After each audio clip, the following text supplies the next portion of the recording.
Au nom du Père et du Fils et du Saint-Esprit, ainsi soit-il. Notre Père qui êtes aux cieux, que votre nom soit sanctifié, que votre règne arrive, que votre volonté soit faite sur la terre comme au ciel. Donnez-nous aujourd'hui notre pain de chaque jour. Pardonnez-nous nos offenses, comme nous pardonnons à ceux qui nous ont offensés. Et ne nous laissez pas succomber à la tentation, mais délivrez-nous du mal, ainsi soit-il. Saint Pie-X, au nom du Père et du Fils et du Saint-Esprit, ainsi soit-il. Alors, poursuivons l'encyclique Ubi Arcano Dei. Nous étions arrêtés un petit peu en cours de chapitre. Si vous voulez, je reprends un petit peu ce que nous avions dit la dernière fois, à la fin. Donc, Pie XI a montré qu'une des causes principales du chaos réside dans le fait que de graves atteintes ont été portées au culte du droit et au respect de l'autorité.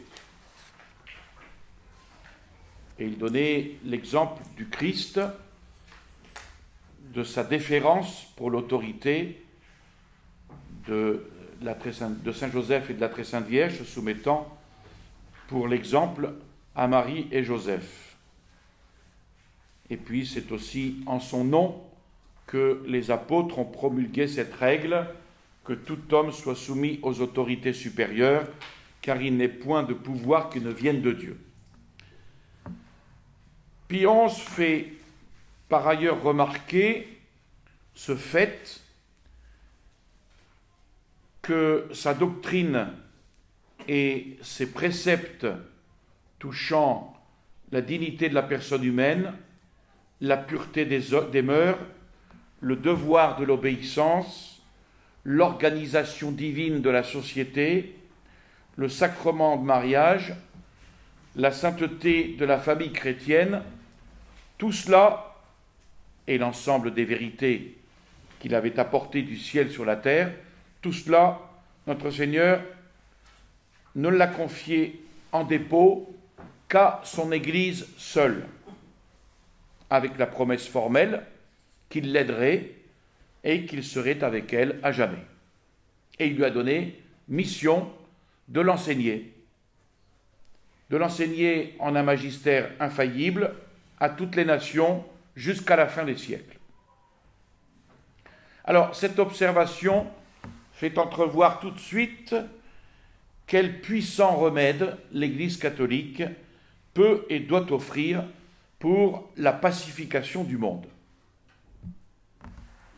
Ayant été constituée seule par Dieu, interprète et gardienne de ses vérités et de ses préceptes, l'Église seule jouit également à jamais du pouvoir efficace d'extirper de la vie publique, de la famille et de la société civile la plaie du matérialisme qui y a déjà opéré tant de ravages. Elle seule jouit également du pouvoir efficace d'y faire pénétrer les principes chrétiens dans la société civile, dans la famille, des principes chrétiens qui sont bien supérieurs au système des philosophes sur la nature spirituelle ou l'immortalité de l'âme. Elle jouit également du privilège d'opérer le rapprochement de toutes les classes des citoyens, d'unir le peuple tout entier par les sentiments d'une profonde bienveillance et par une certaine fraternité,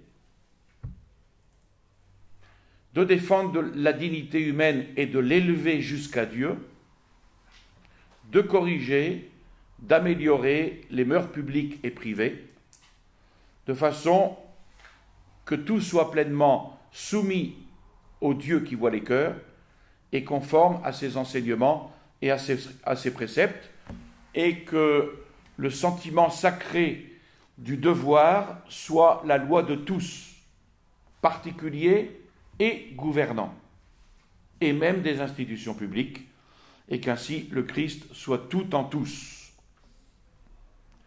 Donc l'Église catholique qui détient la vérité et le pouvoir du Christ, elle seule a mission de donner aux esprits la formation qui convient.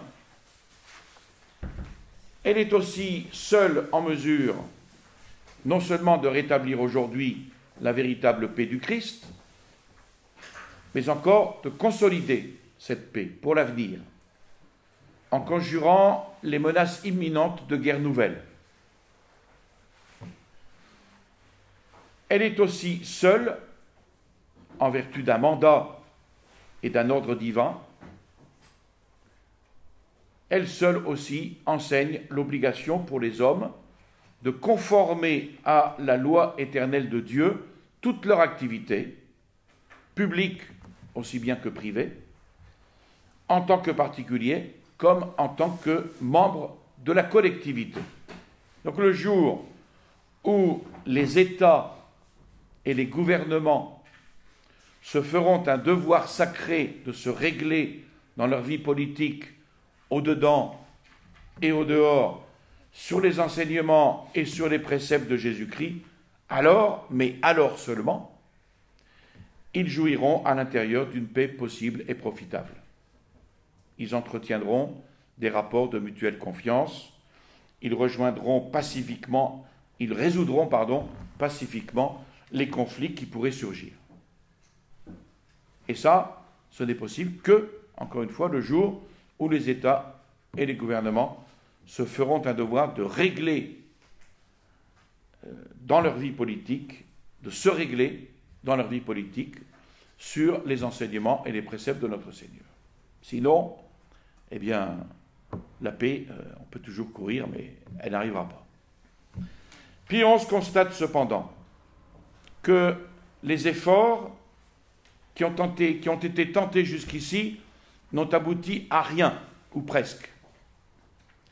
Principalement sur les points où les divergences internationales sont les plus vives. Pourquoi ? Eh bien, c'est qu'il n'est point d'institution humaine en mesure d'imposer à toutes les nations une sorte de code international adapté à notre époque, analogue à celui qui régissait au Moyen-Âge cette véritable société des nations qui s'appelait la chrétienté. Ce n'est pas l'ONU qui va nous imposer la paix. Ça, c'est pas Pion qui dit ça, c'est moi, mais c'est ce qu'il veut dire. Elle aussi, cette chrétienté, elle a connu des injustices, parce que dans toute œuvre humaine, malheureusement, il y a de l'homerie. Là où il y a de l'homme, il y a de l'homerie. Donc cette chrétienté, elle a connu aussi des injustices. Mais, à la différence de toutes les autres sociétés internationales, mais la valeur sacrée du droit demeurait incontestée. Règle sûre, d'après laquelle les nations avaient à rendre leur compte. Ce que n'est plus le cas avec l'ONU, la Société des Nations à l'époque, etc. Mais il est une institution divine, capable de garantir l'inviolabilité du droit des gens, une institution qui, en embrassant toutes les nations, en les dépassant toutes, jouit d'une autorité souveraine et du glorieux privilège de la plénitude du magistère, c'est l'Église du Christ. C'est l'Église catholique, cette institution divine capable de garantir l'inviolabilité du droit des gens. L'Église du Christ qui seule se montre à la hauteur d'une si grande tâche, grâce à sa mission divine, grâce à sa nature, grâce à sa constitution et grâce au prestige que lui confèrent les siècles. Alors, les vicissitudes même des guerres, loin d'amoindrir l'Église, vont lui apporter de merveilleux développements. Il ne saurait donc y avoir de paix véritable, cette paix que le Christ a tant désirée. Il ne saurait y avoir de paix véritable tant que les hommes ne suivront pas et les enseignements, et les préceptes, et les exemples du Christ, dans l'ordre de la vie publique comme dans l'ordre de la vie privée. Il faut donc que la famille humaine, régulièrement organisée, l'Église puisse enfin, en accomplissement de sa divine mission, maintenir vis-à-vis des individus comme des sociétés, tous et chacun des droits de Dieu. Et Pie XI précise que là est le sens de cette brève formule qui se trouve dans le titre de l'encyclique, la paix du Christ dans le règne du Christ. Alors, il précise le sens de cette formule. Premier point, Jésus-Christ, en effet, règne d'abord sur tous les hommes, pris individuellement. Il règne sur leurs esprits par ses enseignements. Il règne sur leur cœur par la charité. Et il règne sur toute leur vie quand elle se conforme à sa loi et quand elle imite ses exemples. Donc Jésus-Christ règne sur tous les hommes pris individuellement de cette façon. Ensuite, il règne dans la famille quand, ayant à sa base le sacrement du mariage chrétien, elle conserve inviolablement son caractère d'institution sacrée, où l'autorité paternelle reflète la paternité divine, qui en est la source et qui lui donne son nom, et où les enfants imitent l'obéissance de Jésus, adolescent, et dont toute la vie respire la sainteté de la famille de Nazareth. Et puis, Jésus-Christ règne dans la société, quand, rendant à Dieu un souverain hommage, elle reconnaît que c'est de lui que dérivent l'autorité et ses droits, ce qui donne au pouvoir ses règles, à l'obéissance son caractère impératif et sa grandeur. Et puis Jésus-Christ règne dans la société également quand cette société reconnaît à l'Église son privilège qu'elle tient de son fondateur, de société parfaite, de maîtresse et de guide des autres sociétés. Alors ici, non pas que l'Église amoindrisse l'autorité de ces sociétés, qui sont légitimes chacune dans leur sphère, mais elle les complète. Elle les complète heureusement comme le fait la grâce pour la nature.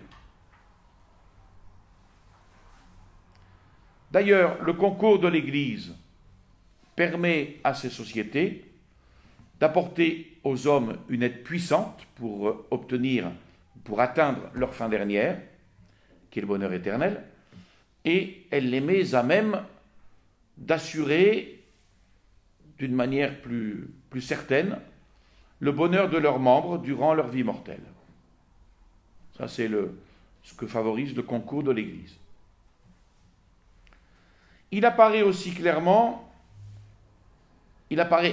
clairement qu'il n'y a pas de paix du Christ hors du règne du Christ.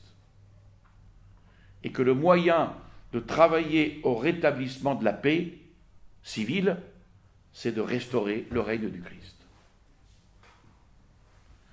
Aussi, quand il s'est efforcé de tout instaurer ou restaurer dans le Christ, Saint Pie X, comme par une inspiration divine, Saint Pie X préparait cette grande œuvre de rétablissement de la paix, qui devait être le programme de Benoît XV.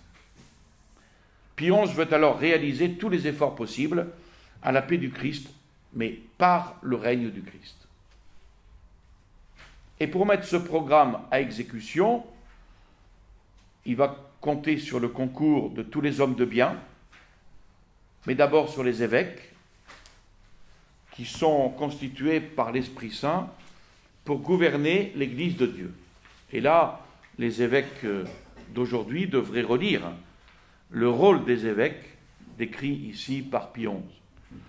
Les évêques ont été tout spécialement investis du ministère de la réconciliation et remplissent donc le rôle de légat du Christ.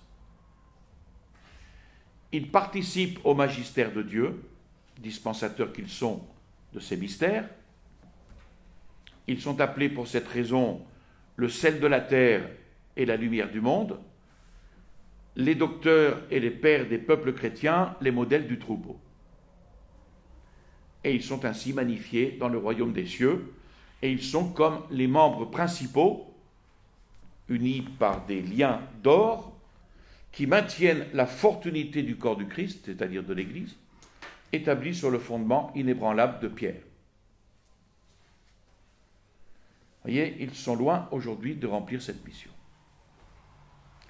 Alors, Pie XI rappelle les œuvres qui ont été menées par ses prédécesseurs concernant le clergé et les peuples fidèles, et le peuple fidèle. Il relève particulièrement toutes les œuvres qui ont trait à la diffusion de saines doctrines et à la sanctification des âmes. Il relève les organisations dites pieuses unions de clercs, de laïcs, qui ont pour objet de soutenir, de développer les missions chez les infidèles, en vue d'étendre le règne de Dieu et en vue de porter au peuple barbare le salut temporel et éternel. Il relève les multiples mouvements de jeunes gens qui allient à une dévotion particulière envers la Très Sainte Vierge et surtout envers la Sainte Eucharistie, une pratique exemplaire de la foi, de la pureté et d'une charité réciproque toute fraternelle. Il relève aussi les associations d'hommes et de femmes, et tout spécialement les associations eucharistiques qui se vouent à honorer le Saint-Sacrement, soit par des hommages, comme les grandioses processions qui se déroulent par les rues de la cité, soit par l'organisation d'importants congrès, les fameux congrès eucharistiques. Et c'est à ce courant de piété qu'il faut attribuer l'accroissement fort notable de l'esprit apostolique. Ce zèle ardent qui, d'abord, et non pas exclusivement, mais d'abord par la prière assidue et une vie exemplaire, puis par l'action, par la voie féconde de la parole et de la presse et autres moyens, y compris les œuvres de charité, tend à faire rendre au cœur de Jésus, par les individus, la famille, la société, l'amour, le culte et les hommages qui sont dus à sa divine royauté. C'est le même but que poursuit ce bon combat pour l'autel et le foyer, cette lutte qu'il faut engager sur de multiples fronts en faveur des droits que la société religieuse qu'est l'Église et la société domestique qu'est la famille tiennent de Dieu et de la nature pour l'éducation des enfants.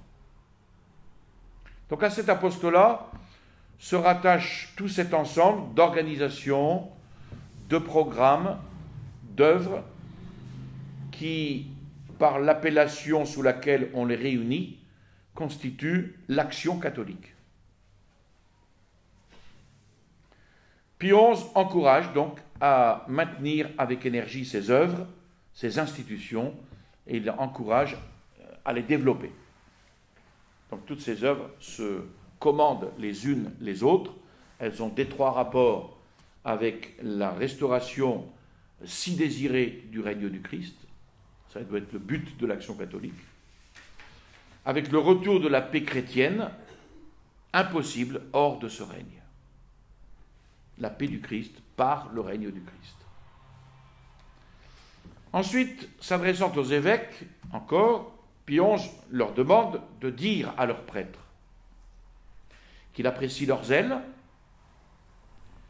qu'il apprécie leur ingéniosité à découvrir des méthodes toujours nouvelles pour faire face aux nouvelles situations créées par l'évolution du temps, c'est-à-dire une certaine adaptation, évidemment, dans les moyens, non pas dans les idées. Il leur demande de dire à leurs prêtres qu'ils leur portent une affection d'autant plus spéciale, d'autant plus paternelle que par la sainteté de leur vie et l'intégrité de leur obéissance, ils seront de meilleur cœur et plus étroitement unis à leur chef et maître, les évêques, comme au Christ en personne. Et là, il fait mention particulière du clergé régulier. Il place dans ce clergé régulier, c'est-à-dire ce clergé qui est soumis à une règle religieuse, ce sont les religieux, soit moines, soit religieux contemplatifs actifs. Il place dans le clergé régulier une confiance spéciale, sachant trop bien l'importance du rôle que remplit ce clergé, du rôle que remplissent ces religieux pour l'extension du règne du Christ dans notre pays et en dehors, puisque ces religieux sont voués à l'observation, à la pratique non seulement des préceptes, mais encore des conseils évangéliques.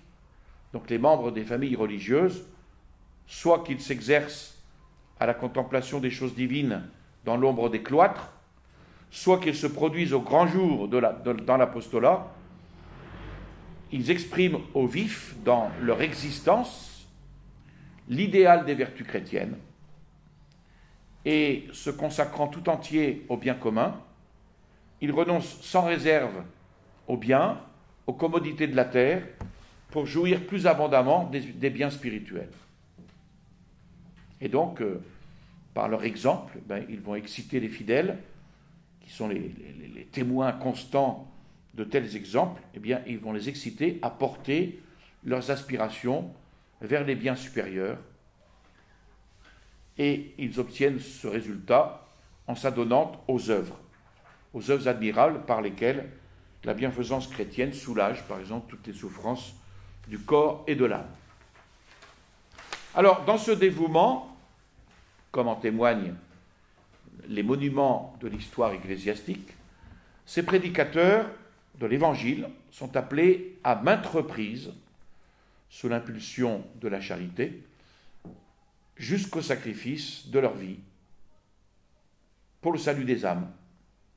Et par leur mort, ils ont contribué ainsi à étendre le règne du Christ en reculant les frontières de la vraie foi et de la fraternité chrétienne. Et puis, enfin, Pie XI demande aux fidèles de rappeler à l'attention, il demande aux évêques, de rappeler à l'attention des fidèles que c'est en travaillant dans des œuvres d'apostolat privées et publiques, sous leur direction et sous la direction du clergé, c'est en travaillant dans ces œuvres à développer la connaissance de Jésus-Christ et à faire régner son amour qu'ils mériteront le titre magnifique de ces expressions qu'on trouve dans l'Écriture, le titre de race élue, de sacerdoce royal, de nation sainte, de peuple racheté. Donc c'est en s'unissant étroitement au pape et au Christ pour étendre, pour fortifier par leur zèle industrieux et actif le règne du Christ qu'ils travailleront avec plus d'efficacité à rétablir la paix générale entre les hommes. Parce que ce règne du Christ établit et fait épanouir une certaine égalité de droits et de dignité entre les hommes, tous ennoblis du sang précieux du Christ. Et ceux qui paraissent commander aux autres doivent en droit et en fait, à l'exemple du Christ lui-même, ils doivent être les administrateurs des biens communs et par suite les serviteurs de tous les serviteurs de Dieu, principalement des plus humbles et des plus pauvres. Alors, cependant, les transformations sociales qui ont amené ou qui ont accru la nécessité de recourir au concours des laïcs dans les œuvres d'apostolat ont exposé les inexpérimentés à des dangers moraux graves et nombreux.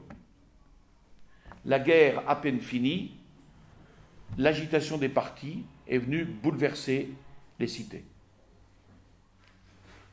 Et donc, on a vu un débordement des passions, une perversité des idées se répandre, et donc un tel débordement de passion, une telle perversité d'idées se sont emparés du cœur et de l'esprit des hommes. Et Pie XI redoute de voir, à cette époque, on est en 1922, il redoute de voir l'élite des chrétiens et même des prêtres pris au mirage des apparences de la vérité et du bien, s'infecter, de la funeste contagion de l'erreur. Et on peut voir là une des causes, justement, du modernisme, déjà, puisqu'il va en parler un petit peu après. Chez les chrétiens, chez l'élite des chrétiens et chez les prêtres, pris au mirage des apparences de la vérité et du bien, s'infecter de la funeste contagion d'erreur. Alors, il énumère des sujets qui vont être battus en brèche, qui vont être de moins en moins admis, tels que la doctrine catholique sur l'autorité civile et le devoir de lui obéir, le droit de propriété, 1922, c'est pas très loin de 1917, donc droit de propriété condamné par le marxisme-léninisme, par Proudhon, etc. Les droits et les devoirs des ouvriers de la terre et de l'industrie, les relations réciproques des États, les rapports entre ouvriers et patrons, les relations du pouvoir religieux avec le pouvoir civil, les droits du Saint-Siège et du pontife romain, les privilèges des évêques, et puis, par-dessus tout, les droits du Christ créateur, rédempteur et maître sur tous les hommes et tous les peuples. Ça, ce sont des sujets qui vont être battus en brèche, et Pie XI le signale. Alors, beaucoup de ces élites chrétiennes, et même des prêtres, dans leurs discours, dans leurs écrits, dans leur vie, agissent exactement comme si les enseignements et les ordres promulgués par Léon XIII, Saint Pie X et Benoît XV avaient perdu leur valeur première ou n'avaient plus du tout à être pris en considération. Il y a eu la guerre, maintenant c'est fini, on change d'époque. Donc tous ces enseignements de Léon XIII, Saint Pie X, Benoît XV, ils ont perdu de leur valeur, ils n'ont plus à être pris en considération. Et ce fait, dit Pie XI, révèle comme une sorte de modernisme moral, juridique et social. Et Pie XI le condamne aussi fortement que le modernisme dogmatique condamné par Saint Pie X. Il appelle donc à remettre en vigueur ces enseignements et ces prescriptions des papes antérieurs, à réveiller dans les âmes cette flamme de la foi et de la charité divine, indispensable pour la pleine intelligence de ces doctrines et l'observation de ces ordres. C'est pour ça que Pie XI veut voir ce renouveau, qui n'aura pas eu lieu, ce renouveau s'opérer principalement dans la formation de la jeunesse chrétienne, chez celle surtout qui a le bonheur de se destiner au sacerdoce.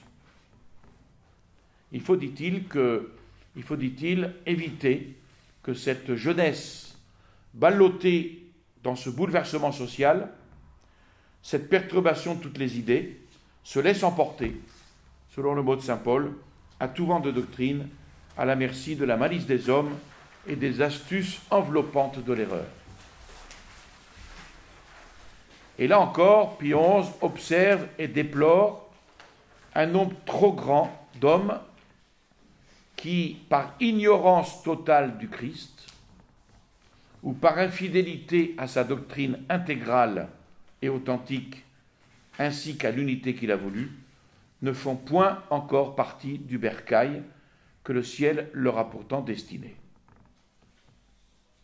Il faut donc amener ces âmes, qui ne font pas partie du bercail, il faut amener ces âmes pour que, entendant la voix du Maître, elles ne forment qu'un seul bercail avec un seul pasteur. Et il supplie le ciel alors de pouvoir voir au plus tôt la réalisation de ce très consolant et infaillible oracle du cœur divin. Alors, au passage, Pie XI relate un événement qui est venu offrir comme un augure de cette unité religieuse et qui lui a causé une joie profonde, même s'il a pu déplaire à certains, à savoir que la plupart des princes et des chefs de presque toutes les nations, comme, dit-il, pressés par un désir instinctif de paix, ont cherché, comme à l'envi, soit à renouer certains liens d'amitié, soit à entrer pour la première fois en relation avec le Saint-Siège. Et Pie XI s'en réjouit, parce que cela rehausse le prestige de l'Église, mais constitue aussi un hommage plus éclatant rendu au service de l'Église, et fait toucher du doigt à tous la merveilleuse vertu dont seule dispose l'Église de Dieu pour assurer toute prospérité, même temporelle, à la société humaine. Il précise quand même que, par sa mission divine, l'Église a directement en vue les biens spirituels, et non pas les biens périssables. Mais cependant, l'Église coopère quand même, évidemment, à la prospérité, même terrestre, des individus et de la société, et cela avec une efficacité qu'elle ne pourrait surpasser si elle n'avait pour but que le développement de cette prospérité. Alors, il précise encore que, certes, l'Église ne se reconnaît point le droit de s'immiscer sans raison dans la conduite des affaires temporelles et purement politiques, mais son intervention est malgré tout légitime quand elle cherche à éviter que la société civile tire prétexte de la politique, soit pour restreindre de quelque façon que ce soit les biens supérieurs, tout dépend, le salut éternel des hommes, soit pour nuire aux intérêts spirituels par des lois et des décrets iniques, soit pour porter de graves atteintes à la divine constitution de l'Église, soit pour fouler aux pieds les droits de Dieu lui-même dans la société. Bon, c'est la laïcité, etc. Donc c'est normal que là, l'Église intervienne. Dans ces cas-là, son intervention est légitime, parce qu'elle doit éviter à ce que la société civile tire prétexte de la politique pour combattre l'Église, ou pour fouler tout simplement les droits de Dieu dans la société. Et puis on se rappelle alors les déclarations solennelles de Benoît XV dans sa dernière allocution du 21 novembre 1921, déclaration qu'il consacre au rapport mutuel à établir entre l'Église et la société, donc contre la séparation. Nous ne souffrirons à aucun prix que dans les accords de ce genre, entre l'Église et la société, il se glisse une stipulation quelconque qui soit contraire à l'honneur ou à la liberté de l'Église. D'ailleurs, de nos jours, il importe grandement à la prospérité de la société même que l'Église demeure à l'abri de toute atteinte sur ce point. Et c'est là qu'il exprime alors sa douleur de ne pouvoir compter sur l'Italie, parmi de si nombreuses nations qui entretiennent des relations d'autorité avec le siège apostolique. Dieu qui règle par sa providence le cours des temps et l'harmonie de toutes choses, il rappelle que Dieu a choisi l'Italie pour y fixer le siège de son vicaire ici-bas. Et de ce fait, cette auguste cité, jadis le centre d'un empire immense, mais que limitait néanmoins des frontières déterminées, est devenue de ce jour la capitale du monde entier. Donc ce n'est pas Jérusalem, la capitale du monde entier, c'est bien Rome. Rome, en effet, comme siège du souverain pontificat, qui est, par sa nature même, au-dessus des frontières de race et de nationalité. Cette Rome embrasse tous les peuples et toutes les nations, et la différence d'autres. Or, l'origine et la nature divine de cette primauté d'une part, et de l'autre, le droit imprescriptible imprescriptible de l'ensemble des fidèles répartis dans tout l'univers, exige que ce principat sacré ne paraisse dépendre d'aucune puissance humaine, d'aucune loi, alors même qu'elle promettrait une sauvegarde et des garanties pour la liberté du pontife romain. Le Saint-Siège doit au contraire être en fait et paraître manifestement d'une indépendance absolue quant à ses droits et sa souveraineté. Et puis, il est d'autres garanties de liberté par lesquelles la divine providence, qui est la maîtresse et l'arbitre des vicissitudes humaines, il est d'autres garanties de liberté par lesquelles la divine providence avait fortifié l'autorité du pontife romain, non seulement sans dommage pour l'Italie, mais à son grand profit. Elles avaient, durant de longs siècles, répondu efficacement au dessein divin de garder cette liberté. Et jusqu'ici, ni la divine providence n'a indiqué, ni les conseils des hommes n'ont découvert une solution analogue apte à remplacer ces garanties d'une façon satisfaisante. Donc ces garanties ont été foulées aux pieds par la violence ennemie et à l'heure présente sont encore violées. Et c'est ainsi que le pontife romain a été placé dans une situation indigne de lui et qui accable de tristesse les âmes de tous les fidèles de l'univers. Le pape rappelle qu'il est étranger à toute vaine ambition de domination temporelle. Il renouvelle les revendications qui ont été faites par ses prédécesseurs en vue de défendre les droits et la dignité du siège apostolique. Et il réaffirme enfin que l'Italie n'aura jamais rien à craindre du siège apostolique. Le pontife romain se montrera toujours soucieux d'une paix véritable, et quand il dit paix véritable, c'est-à-dire nullement séparée de la justice. Et il demande enfin, pour cela, aux fidèles de ferventes prières. Voilà. Alors, prochaine fois, nous commenterons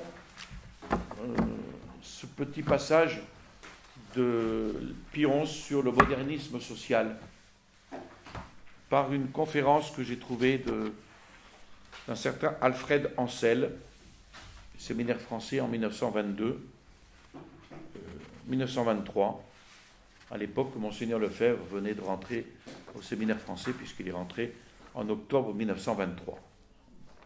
Donc sur l'origine, le caractère général du modernisme moral, juridique et social condamné par Pie XI dans cette encyclique Ubi Arcano Dei. Il y aura peut-être certaines répétitions avec l'encyclique Pascendi, mais je crois que c'est pas mauvais de rafraîchir nos mémoires sur ce point si important. Je vous salue Marie, pleine de grâce, le Seigneur est avec vous. Vous êtes bénie entre toutes les femmes, et Jésus, le fruit de vos entrailles, est béni. Sainte Marie, Mère de Dieu, priez pour nous pauvres pécheurs, maintenant et à l'heure de notre mort, ainsi soit-il. Au nom du Père et du Fils et du Saint-Esprit, ainsi soit-il.